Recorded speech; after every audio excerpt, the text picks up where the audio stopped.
mübarek bir hareketi, peygamber yolunda bir hareketi karalamak için yalanlar, utanmadan yalanlar söylüyorlar. Çobanın yalanı dedim, muhtarın yalanı dedim, mahiye müdürünün yalanı dedim, sıradan bir vekilin yalanı dedim.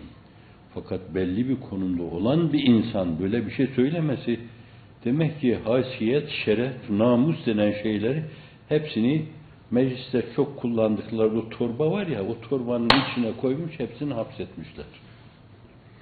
Evet. Şimdi insanlar bu ölçüde kendilerini utanmazlık çağlayanına salmışlarsa, bence siz de bundan müteessir olmayın. Yalancının mumu yassıya kadar yanar. Bir gün bütün dünya anlayacak bunu. Bir gün sonra, 2 gün sonra, 3 gün sonra bu sözler o toplantıya iştirak eden o vekillere, o temsilcilere gidecek. Onlara kameralar uzatılacak, mikrofonlar uzatılacak. Onlar diyecekler ki vallahi, billahi, tallahi biz böyle bir şeye, bir karara imza atmadık diyecekler. Bu adamın önceden konuştuğu kendi konuşmasıydı. Demek ki kendi konuşması alemi bağlıyor gibi meseleyi öyle algılamış ve bir kısım yamacılara da bu meseleyi servis etmiş. O yamacılar da almış hemen bunu yamamışlar.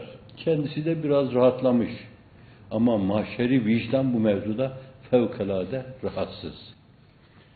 Ancak onların yalanları kamu vicdanı tarafından veya beyanı tarafından onların yüzlerine vurulduğu zaman zannediyorum onlar da asa gibi iki büklüm olacaklardır. Siz hiç müteessir olmayın bu mevzuda.